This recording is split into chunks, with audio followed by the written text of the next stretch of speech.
so you know. Hi, Ray. You got in. Yeah, I did. Yay! You had a little issue with that, though, didn't you? A little back and forth. With yeah, I did. Turns Getting out on, like that I I saw you can't popping do. in, and I was like, yeah, I was trying to accept you several different times, but Yeah, it turns out like glad we getting. got Turns out you like do. in. Yeah. Turns out trying to do picture-in-picture mode and code trying to get out of it doesn't really work for Oh, everyone. issue with that, though, didn't you? Yeah. Try to balance homework Oh, while it does waiting for the not. meeting to get saved. All right. Right. Okay. Let me let Zach in. Oh, Christine Hanslick is also joining us. So we are live on Zoom, just so you guys all know. Um, Mm-hmm. and so if let's wait for these last two to get there we go.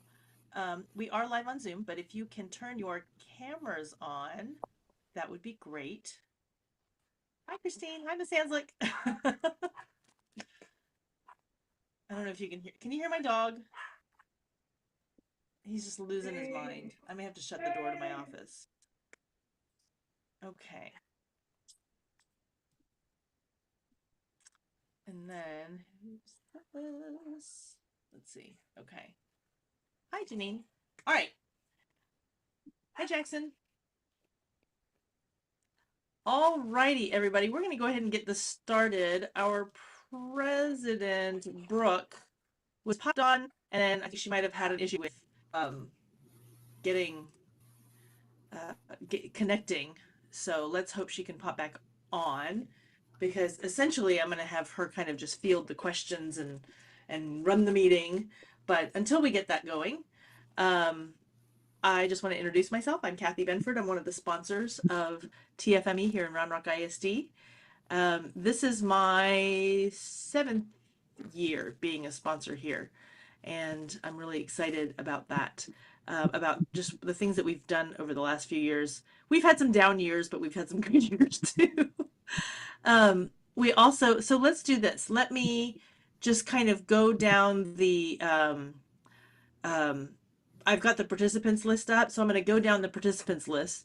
And when I call your name, if you could just introduce yourself, let's see, if you are a teacher, if you could let us know what school Round Rock ISD school you last attended. So if you graduated from a Round Rock ISD school, tell us what high school you graduated from.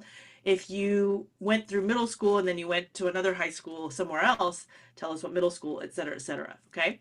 And then, so tell us your name, what last campus you attended as a teacher, and where you teach now. And then students, let us know what your name, where you go to school, and if you're band, choir, orchestra, or if you're multiple, then just tell us all those things. All right, so I've started. I'm at Round Rock High School, Kathy Benford, and I'm a band director. So next is Ure. Oh Ray. Oh, Ray, sorry. Don't worry, I won't blame you. It isn't the first time somebody messed up my name and it won't be last. Um, I'm from Stony Point High School. I'm a sophomore, and the music that I take is choir. I used to do band, but unfortunately had to drop that. Great. Okay. And next is Natalia. Hi, my name's Natalia. I go to Cedar Ridge High School and I'm in choir. All right, Miss Lemus. I'm Miss Lemus. I graduated from Westwood High School and I teach at Hopewell and I teach choir. All right. And then next is Jackson Spice. Uh, hello. Uh, hello. My name's Jackson. I am a student at Red Rock High School. I'm a senior and I'm in band. Cool. Next is Janine. Oh, Hit the wrong thing. I'm sorry. okay. My name is Janine. I go to McNeil High School, and I'm in band and choir. And if you don't mind, Zach asked me to introduce him too because he's doing something and he can't use his mic right now. So, Sure. Zach Greer, yeah. So Zach also goes to McNeil High School. He's a senior, just like me, and he's in band and choir as well. So, yeah. Awesome. All right. So next is Kara, I just went blank on your last name. Miss, you're muted though. Becky. Yes. So I'm Kara Kupecki. I teach at Cedar Ridge. I'm also one of the co-sponsors for TFME, and I was a student at Round Rock High School when the Round Rock ISD chapter of TFME started. Excellent. We're glad to have you as a sponsor. Okay, so next is Mrs. Hanslick.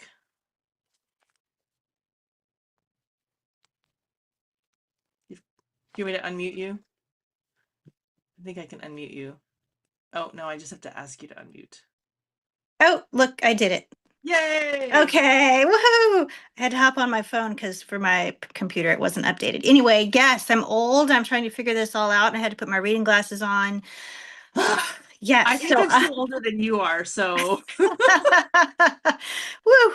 I went to Round Rock High School, graduated from Round Rock High School, and I teach now at Brushy Creek Elementary School as the music teacher. Fun fact about Miss Hanslick, she was an all-stater when she was at Round Rock High School, and her son was just an all-state contrabassoonist this past convention in 2025. So the tradition continues, and her younger son, I think is going to be an all-stater before we know it as well. So, yay. All right, next is Mr. McMasters, I think. Yeah. Hello, everyone. Oh, wait 1 second. Hi, I'm Mr. McMasters. I teach at Callison Elementary in our Cedar Ridge Learning Community, and I went to Stony Point High School. When I was one of the band directors there, you were Yes. That's The amazing how one. back we go back. That's right. Neither of us have aged a day. Yes. Okay, next is Natalia Rosenbaum. She already went. Oh, I think I already went. Oh, got it. Because you had the mic right when you. Okay, so and then Zach Greer has been introduced.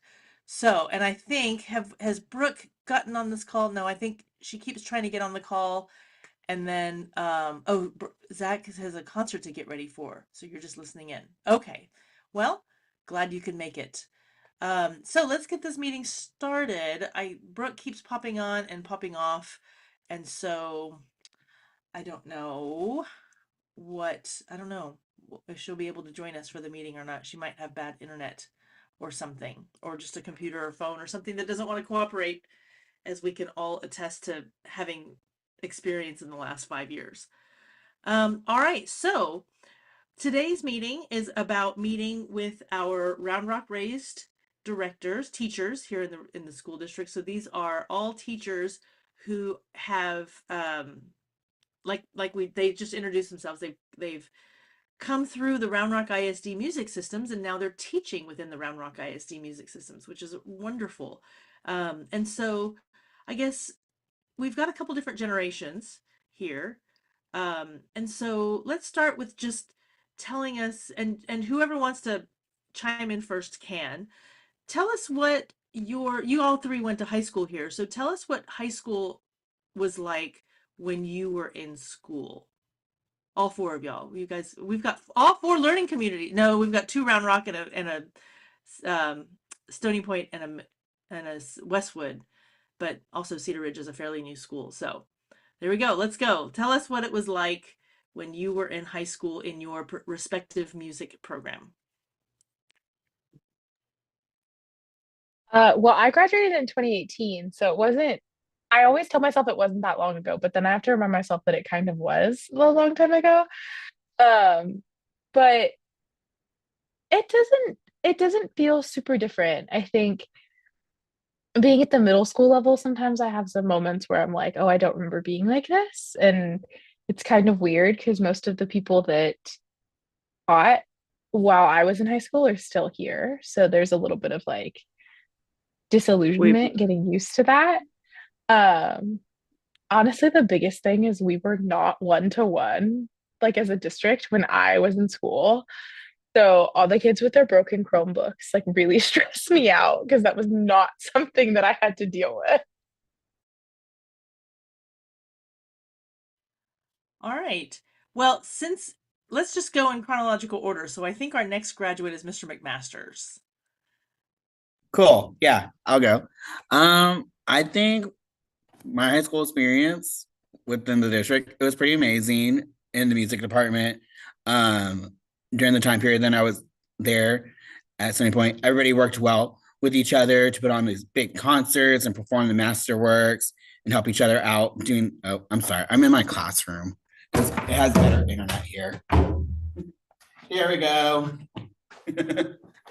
That's one bad thing about new schools is sometimes they put those automatic lights in, and if you just sit too still, they'll turn off. Yes, but it was a great experience there with the whole thing. I will say the pen and paper definitely is the best thing to do for music. This all new technology where we have our scores on the iPads or Chromebooks, not for me. Need that physical. All right, let's have Ms. Kupecki join us now. Let us know. It really wasn't that different, other than like they've already mentioned the lack of computers. There were always high expectations in this district of what we can achieve and what we can do and how rehearsals would run. I know at least at Round Rock we did a lot of combined um concerts with the band program when I was there because we would do some of the Eric Whitacre pieces that were for both choir and band. But other than that, not much has really changed for as far as expectations go. Okay, Ms. Hanslick.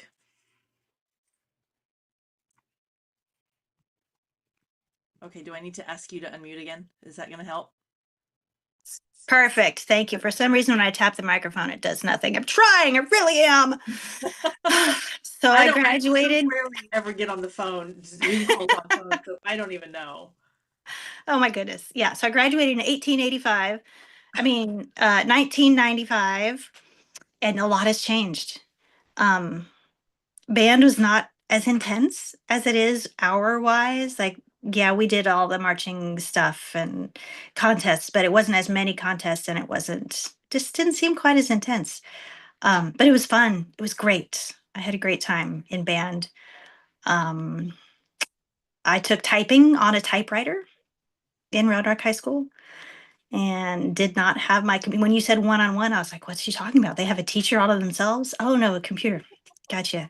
So yeah, a lot has changed, but the joy of music making and being in band with friends and having fun together and making music, I don't think has changed. Great. So students, anytime you have a question, like raise your digital hand. It's down here, I think, in the reactions. Let's see. Yeah, you can raise your hand in the reaction. It looks like that. And then you can ask some questions if you would like. But until then, I'm just going to keep asking some questions. Okay, what was my next question? I had another question in my brain for you. And because I'm the oldest one in this room, I don't remember now. Well, what is there anything else that you'd like to tell us as teachers that might help? Oh, I know. Let's go this route. So I know that in the spreadsheet that you sent, or the Google form that you filled out for me, you told us where you went to school. So if you'll just tell the students where you went to school and what college and music program and what that experience was like, we can kind of start there. And whoever it doesn't, we don't have to go in any particular order. We can just go with whoever answers first and next and all of that.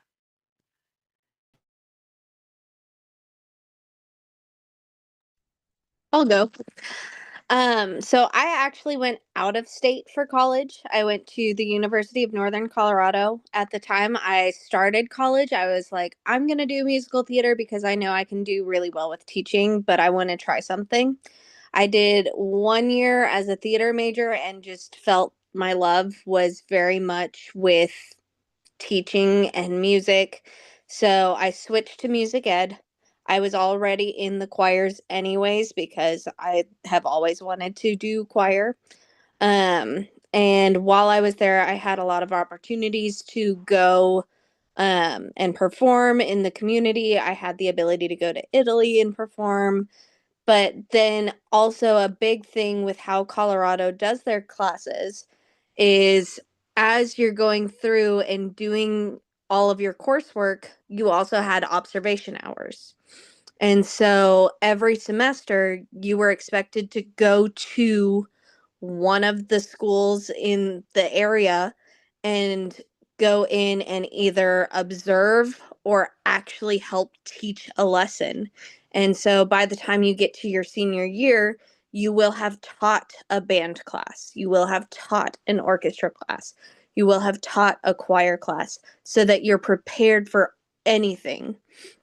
And they expect you to go out and actually teach and not just sit there and watch. So that was really nice and very beneficial for everything. And then because of my connections here and the fact that our person who was in charge of helping with placing students for student teaching happened to be a UT grad and taught at Round Rock High School the year before I was born, he still had connections and I was able to come back and do my student teaching at McNeil High School. So that helped me prepare a lot, and I was able to go for UIL semester and see all of the UIL stuff from the teacher side, which was the most beneficial thing I could do. That's awesome. Getting to be able to see UIL, on either for band, either semester, or for choir orchestra in the spring would be amazing if you wanted to be a secondary teacher. All right, who's next?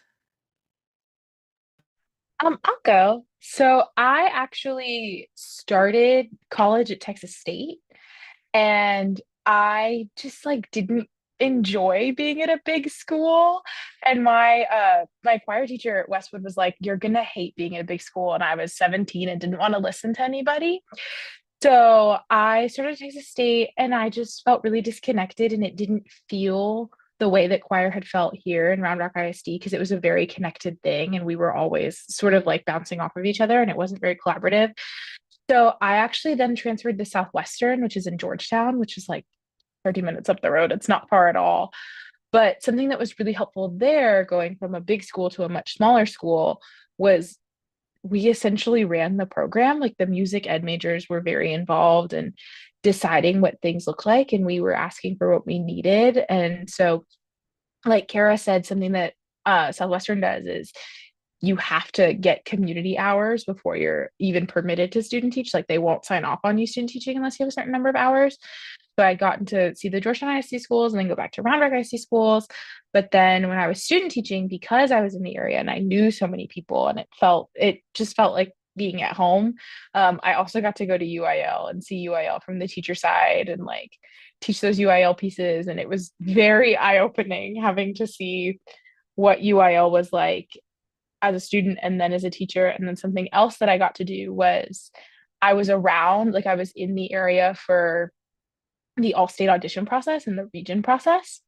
And so I was like subbing to judge and I was coming and like helping run those things. And that's something that I really recommend if you're in Texas, is asking to volunteer at your local region during that time period, because it's a really shocking experience when you're going into judge for the first time as a first year teacher, because nobody explains to you what it's like on the other side of the curtain. That is a great point. I remember my first year as a teacher, and I was actually teaching elementary music over at Robertson at the time. And they asked me to judge trumpet at the region audition. Somebody found out that I was a trumpet player, and they asked me to come and judge. And I remember like writing in my score and then looking over at the person next to me going, am I on the right track? And I was. And that helped me get the little confidence and keep going. But, imposter syndrome is a real thing. All right. Who else? Who else wants to let us know their experience.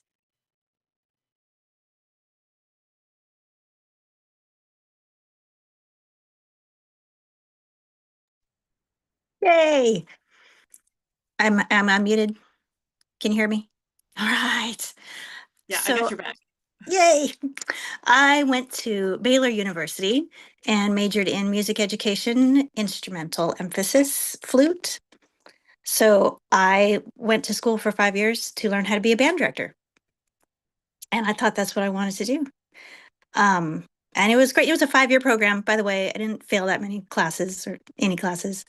But my senior year, my second senior year, I took a elementary music methods class and spent some time in the elementary schools and just really fell in love with the little kids. And I wasn't really in love with marching band. So I thought, I think this is the way I'm going to go. So when I student taught at all the levels, at elementary, middle school, and high school. So I taught beginning clarinets and, the whole thing. And I do recorders now, and people say, how can you stand recorders? I'm like, you've never sat in a beginning clarinet class. Recorders are nothing. They're great. I do love teaching recorders. It kind of brings me back to my flute roots and left hand on top, tonguing, fingering, cover the holes, the whole thing. I love it.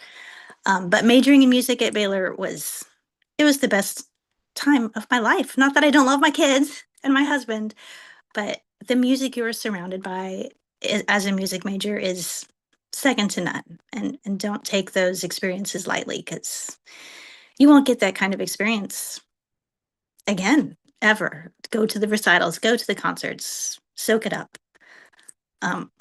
Yeah. So I forgot what else the question was. What am I supposed to be talking about? No, that's good. That's just tell us about your college experience as a music major is kind of the question there. Were you there with when who was the director of bands when you were there? Michael Haithcock. Okay. And then did Kevin Senatol get there shortly after? No, Yeah. he was still okay. Maybe as the assistant. I don't think he was there when I was there. There was another guy for the marching band too who ended up at University of Michigan. I cannot remember his name. It's all good. They all go back and forth between like Baylor, Texas, Michigan, Michigan State. I feel like it, yeah. Maybe one like California, and they come back and yeah. Yeah. But I started my teaching career in Georgetown, Carver Elementary in Georgetown, and then ended up here in 2012, 2013 after the budget cuts, because they cut me. Woohoo! Yeah, as a music teacher, anywhere, anytime, you're going to have to advocate for your profession, for the validity of your profession sometimes. So be prepared. Yeah, Okay. absolutely. Absolutely. Okay, Mr. McMasters. Hello, everyone. All right. So my college experience was very unique. I did not just go to one. I did not just go to two, nor three. Okay, I went to four. But it's because I can express that you need to find the right program for you. So I remember graduating Stony Point, and I was like, oh, I'm going to go to U of H, University of Houston, and I'm going to love it there. I did enjoy it there, but also being at a big university, as one of the other teachers said here, might not be a perfect fit for you all the time. So I did notice that. It was like, I need a little bit more attention, just with everything that's happening on. I like that more one-on-one experience with my professors. And sometimes when you're at a big university, you don't get that. So when you're out there looking for your universities, be like, oh, but this program over here is really great. They sound great, but is it great for you and what you need? All right.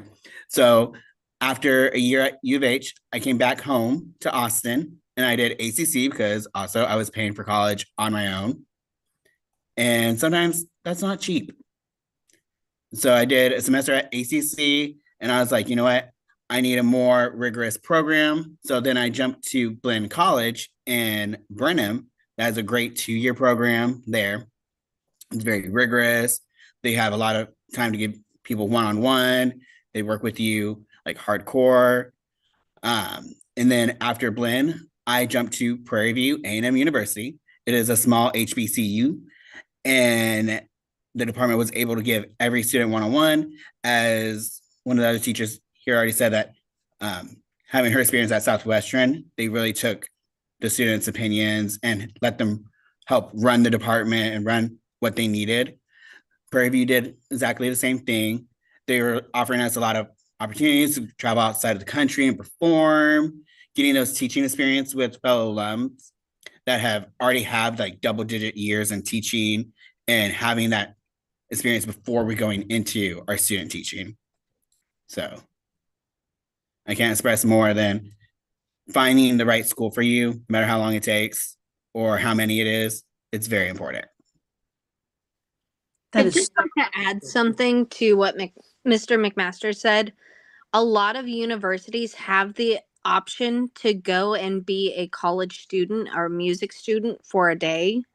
So if there's a school that you're considering, reach out to the people in the music department at that campus and find out if there's a just a chance to even go sit in and watch how they run a rehearsal. Watch just getting on campus makes a huge difference.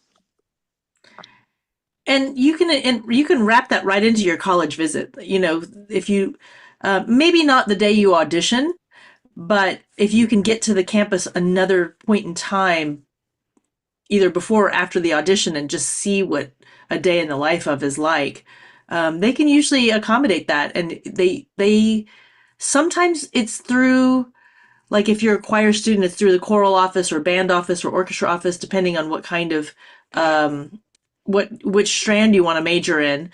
But sometimes it's just through the School of Music office or the Department of Music office. So just do a little research and start with the like the main Department of Music office, and then go towards that.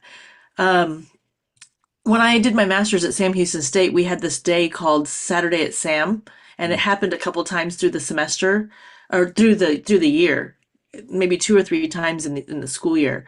And they incorporated time for you to spend time with music professors or whatever professors that were available. But the problem with those types of situations is maybe the band director will be there, but because usually at those events they have like a pep rally of some sort and the band is there, so the band director is going to be there. But if you're a choral person, they're not going to be able to give you information about the experience, or an orchestra person, or whatever it may be. Or if you're going to study sound engineering, that person may not be there. So you don't want to just rely on that specific kind of day when you go to college, when you go visit the college, to give you all the information you need. And you have to also remember, on those days, they're putting on a bit of a show. So what it's like on a day in, day out basis may also be different. So you got to remember that as well when you're doing college visits and things like that. All right. Now, I think, Ure, you said you had a question because you were asking how do you raise your hand. Do you want to ask your question? You still in the chat? Are you still in the call here? Yep, you are. Yeah. I wanted to ask with the Hopewell teacher. Okay, go ahead. Yeah, I'm here. I was wondering, if you graduated if you graduated high school in 2018, and now it's like 6 to 7 years later, and you're teaching right now, wouldn't you be like 24 or 25? I am 24. I turned 25 in August. This was my first job. I got hired the first day of school was like the day after my 22nd birthday. And my very first day, a sixth grade boy asked me if I was 16. So yeah, super 24. Which I think something that y'all need to know, especially coming out of school, and if you get I feel like maybe less with an elementary school job, but with a secondary job, the kids push back a lot when you're a young teacher, and there's a lot of boundaries that you don't talk about establishing in student teaching, where you're like, because then when you're student teaching, you're like a guest in the class and it's kind of fun. But a big thing for me was when I got to my own classroom, the kids were trying to treat me like their friend, or like they had an older sister that was my age or a cousin that was my age. And I had to be very firm with like, no, I'm your teacher. We're not friends. But yeah, quick math, I am 24. Wait, so you're an assistant teacher? I mean, you Nope, were? Or... I run the program by myself. Which is another thing if you are a choir person and an orchestra person, from what I'm seeing at the secondary level, you're typically by yourself. In Round Rock IC right now, we have one middle school with two directors, and the second director is part-time. And then at the high schools, we have one high school with two full-time directors, and then we have one high school that has a director that splits between a middle school and a high school. All of the other choir people are by themselves. Including the Wow. largest choir program in the high school choir program in the district. It's a single teacher situation. The two. Well, does Westwood have an assistant? Westwood is the one with the part-time assistant. So she Right. actually teaches at Chisholm Trail in the morning, and then she goes to Westwood in the afternoon. But yeah, it's not uncommon that you're by yourself. And actually, when I applied for this job, the listing said assistant. And so I applied, and then I got the interview, and the principal was like, just kidding. It's you by yourself. Yeah. Okay, so I want to say something here. Um, it's not a political thing whatsoever, but the teenagers in the room have to understand that right now, this time frame that we're in there's some financial strife within public education. Okay, and the way that things like this work, the way all things in education work, it's like a pendulum. And I remember the art teacher at Robertson Elementary, Kay Milburn, explained this to me. She said, when I started teaching, there were times when we had school without, like, no walls was the thing. Well, they didn't actually tear down the walls, but they were like open classrooms, and we're going to go back and forth between everybody's classrooms. And then another one was bean bags. They took away all the desks and chairs, and there were bean bags. She was already like quite a bit older when I first started teaching. And so she goes, we'll probably never get back to that swing of the pendulum, but that's like a really liberal, like experimental time in education. And as time goes, you're going to find more experimental time, and then it's going to get real conservative. The finances are going to be stout, and then it's going to get real conservative, and it's just going to kind of keep going back and forth. And through my career, this is my 25th year teaching, and I've taught everything kindergarten through college. I've taught elementary general music. I've taught band, orchestra. I've not taught any choir officially, but I've helped. I've taught some music theory. I've taught music ed classes. In 2011, they canned my job. That's why one of the reasons I left Stony Point was because the state ran out of money to pay teachers, or not ran out completely, but they ran low. So they had to, what they called RIF teachers, stands for something, I don't know. So luckily I was already planning on going to graduate school, and I got a little creative and didn't resign from my job until after they were sure that they couldn't place me anywhere. So when I finally resigned, they were able to replace me because they locked in my job because they couldn't figure out where to put me. So I got real smart about that. Last year at Round Rock High School, Round Rock did a big, not a RIF situation, but they did a situation where they said if somebody retires or resigns, they're going to get rid of that job by what they call attrition.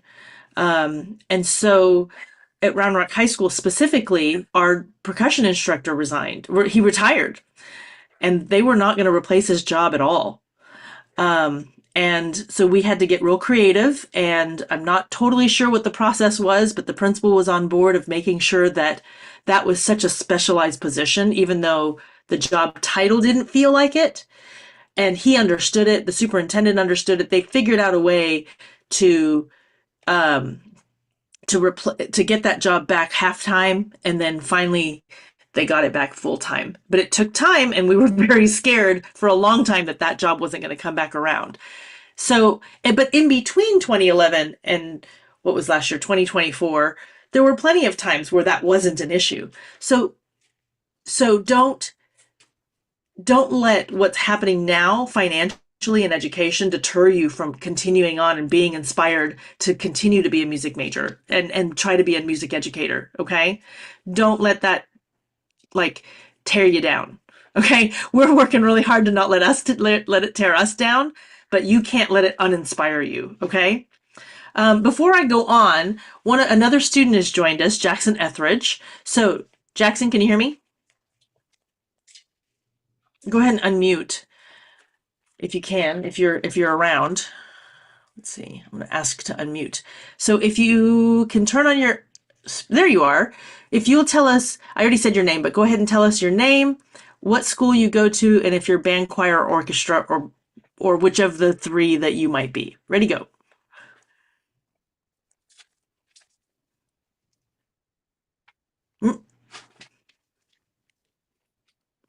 Oh, your microphone's not working. Okay, well, type it in the chat and we'll read it out loud after when we get another break in all of the questioning. Cool. Then I'll go ahead and mute you back in then. Does anybody else have any questions? There's been some really good conversation here. Hopefully that some of that conversation has inspired some more questions. I just want to say really quick before we move on from like the pendulum of education and it being really scary. Yeah. This is my third year teaching. Being a relatively new teacher was really scary, especially last year. But something that I think is really valuable is there are principals and admin out there who see the value in your job. And so you're going to hear a lot of things that are like, they're going to cut fine arts and da da da da.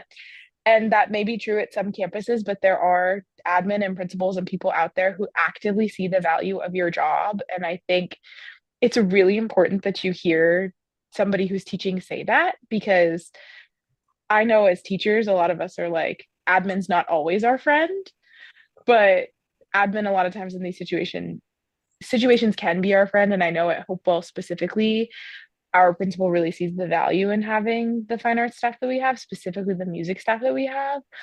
So I just want to say it's scary, but it's not. Please still major in music. There are people who see that it's valuable and it is good and it's great and like it is life changing. I agree. I think also it helps that going back as far as I can remember, with fine arts directors, even prior to Jim Van Zant, who's our fine arts director for a very long time. The fine art director before that was Randy Bartlett. And they have done a great job of advocating and setting up a standard of what Round Rock ISD fine arts is going to look like. And um, and I think that is a tradition that's continued on. And we've had a lot of admin changes in the principal changes and things in the last few, 5-10 years, but I think there's enough administrators here, campus administrators in the district that go back and understand that tradition. And I think our fine arts directors now, our fine arts staff, because we've got 2 fine arts directors and a coordinator, I think they do a good job too of making sure that we are continually remembered in what the positive things that we do, that we're advocated for, the science. They bring up the science of the good things music fine arts does for our students and their overall learning and things like that. So hopefully, as we progress through this moment, whatever's happening in this moment, that all of those traditions will bring back whatever kind of dissipates, especially those assistant choir directors, which are so necessary, and then continues on that way as well once things stabilize, hopefully soon. So, but again, that's so true. You have to advocate. You have to be willing to advocate. And if you don't feel comfortable advocating, then you got to ask the people that can help advocate to do that. There's lots of times that I don't know exactly what to say. So I'll call Mr. Lloyd and say, how do I approach this? And he gives me guidance. And sometimes I'll also call Miss Roebuck or Mr. Van Zant and say, okay, give me your opinion. and they'll give me their opinion and I make my own judgment from there. So feel free to call your mentors when you have questions and all of that. All right, let's see here. Jackson says, I'm a junior at McNeil and I'm trying to go into drill writing and the marching arts. And I'm looking to become a band director when I go to college, eventually graduate. And I apologize for the past meetings. Yes, yes. There's a lot of, everybody's got a lot of things going on. It's all good. It's all good. So Jackson, let's you and I email back and forth a little bit about the marching arts and drill writing and things like that, because I have a lot of contacts and all of that. So I know if you're doing drum corps, you got some of those contacts, but I got other ones. So just shoot me an email. Cool. Are there any other questions as we continue on? We've got about 18 minutes in our hour left. We can go a little longer if we need to, but an hour is usually a good amount of time for one of these meetings. We've had some really good conversation today.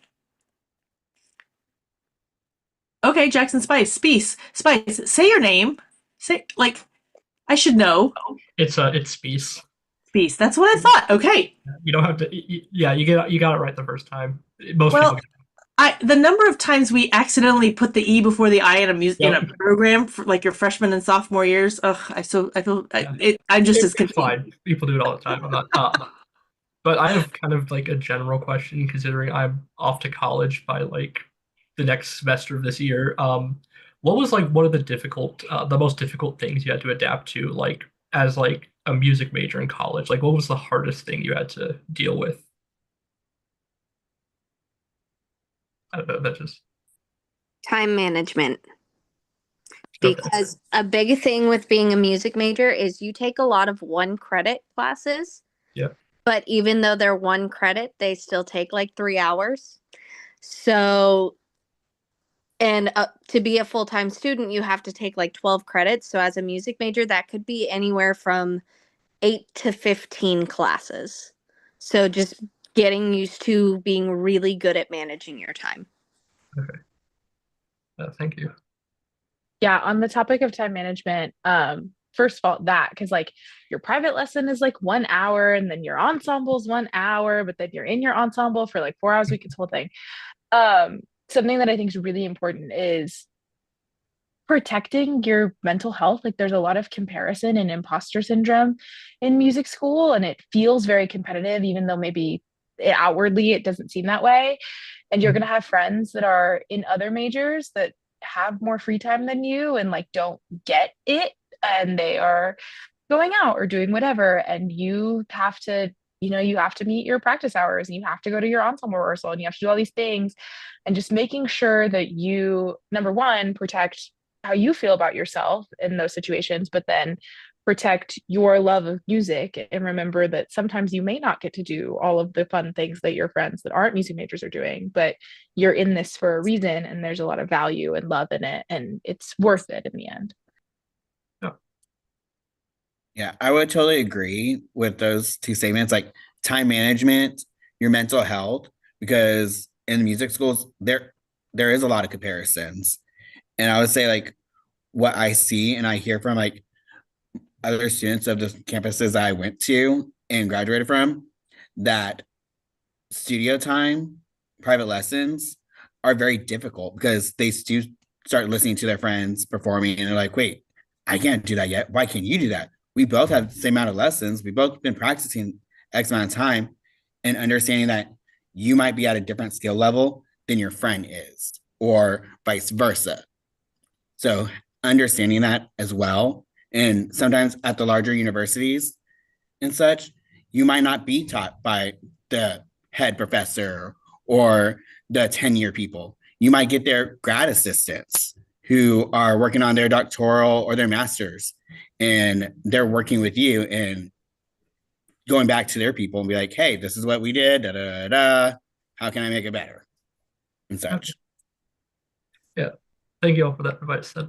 And thank you for bringing up the mental health thing, because that was not a concern in society whatsoever, like when I was a kid.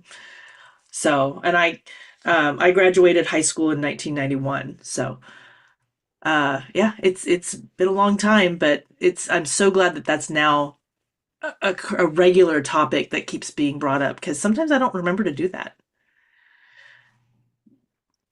All right. If you have any other comments to add to that, you're welcome to do that. If anybody else has another question. Also, just remembering that you love music when you get to music theory 4, especially, and you get used to analyzing everything and you start to hate everything about music for a little bit. Remember why you loved music and listen to music that you actually love.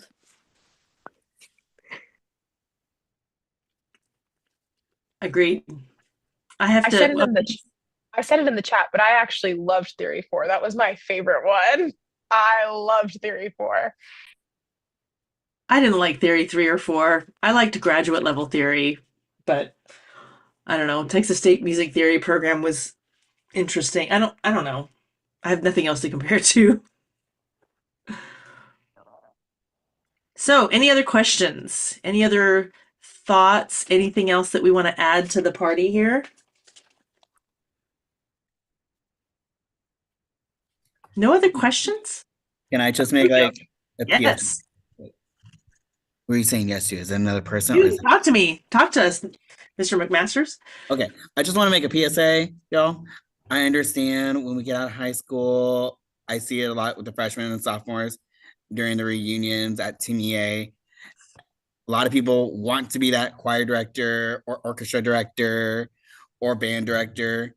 Don't be scared of the elementary world. We are nice people. The children are nice most of the time. You do have to help them with the home training every now and then, but they love music and it is awesome. So I highly suggest that when you do your student teaching, if you get that far in your program, to at least attempt to do elementary and a secondary, and you'll just understand a lot more. Especially like when you are going to that secondary world and you're like, oh, I understand why the students aren't getting this. This is how they're being taught over here. So maybe if I bring that in a little bit in the secondary world, it'll help you out. Oh, I think she's unmuted. You're unmuted, Ms. Hanslick. Woohoo! Yeah, so I completely agree with that. In my situation as an instrumental major, they would not have sent me to elementary to student teach unless I asked for it. They were sending the choral people there. That's just the way it was. So advocate for yourself, ask for what you want, and they will make it happen. And you matter to the kids. Whatever the financial situation is going on, whatever the climate of your school is, the kids need you. You matter to them more than you know. So whatever level you teach, know that you're making a difference. You're not going to get a great salary. You're not going to get promotions. You're not going to get bonuses. You're not going to get free time like your friends are. But you matter, and you get to be surrounded by music all the time. So what a gift. So appreciate that. There's my TED Talk. That's awesome. That's absolutely so true. So true. Well, do we have any other questions? Any last comments from our music? Go ahead. Sorry. No, it's okay. Go ahead. I Pop was wondering, will we actually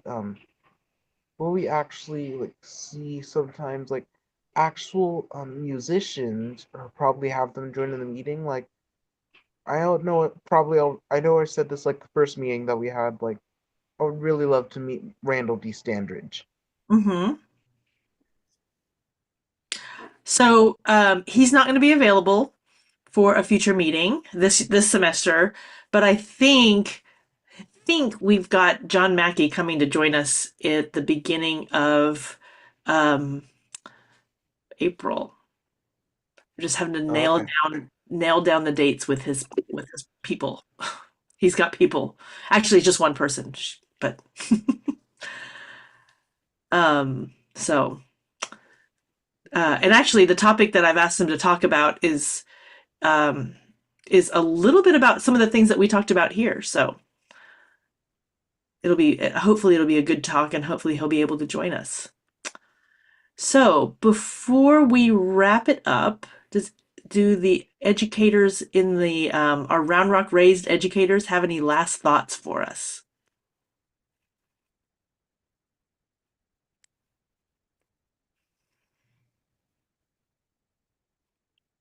Go ahead. I've just left you unmuted. Oh, sweet.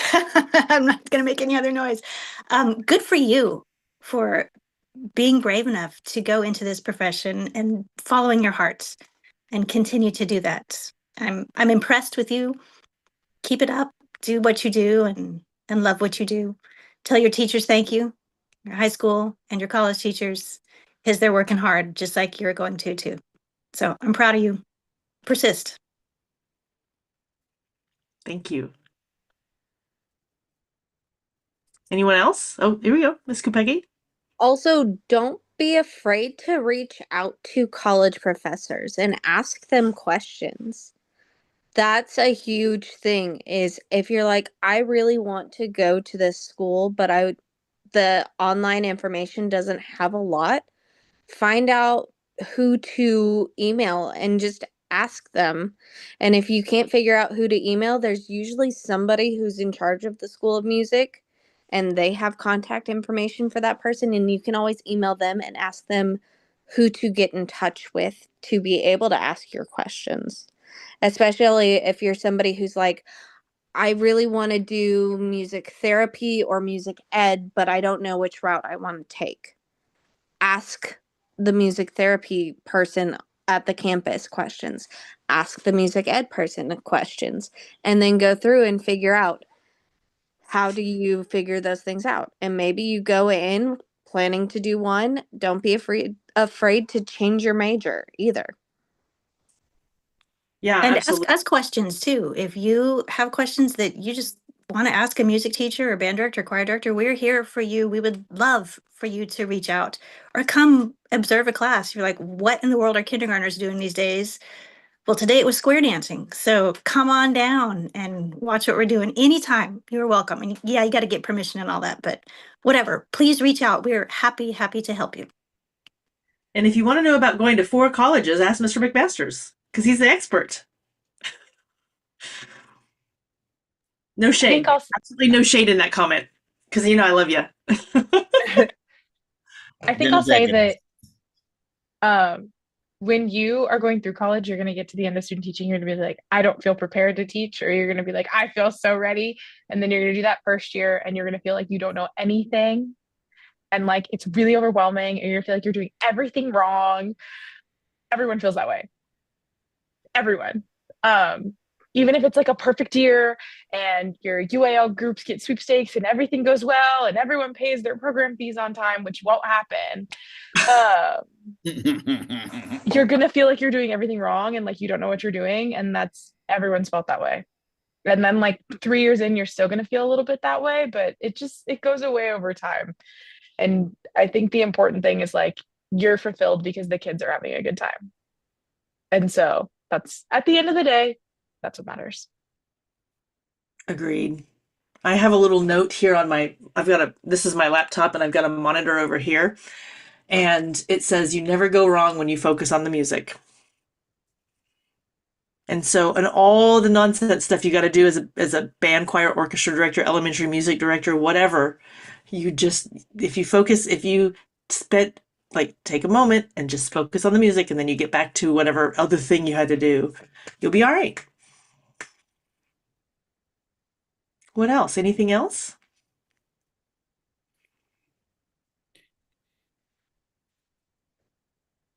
Is that it? Is that all the final thoughts for our meeting? Well, great. Well, let's thank all of our Round Rock raised music educators. Thank you guys so much for being here. Thank you for having us. Yes, I absolutely. feel special being invited, so thank you. And the list will continue on. So next year, educators, next year when I send out that Google form, you don't have to fill it out again. We'll just have you on the list. So we'll start with the email list, and we'll say, here's this, and then if you get this other email asking you to fill this out, you're good. You're all right. But yeah, this is one of my favorite meetings of the entire semester because we get to hear from our own. Um, and then yeah, we don't necessarily have a meeting scheduled for March, but hopefully in April we can get Mr. Mackey to join us. And we will also start working on our college fair information. It's all virtual, so it'll all start with Google Slides, and then we'll see if anybody wants to have a meeting or anything like that. Okay. So with all of that being said, if nobody else has any final thoughts or questions, we are adjourned. Thank you guys for joining us. Have a great rest of your week. Thank you. Oh, you're welcome. Bye.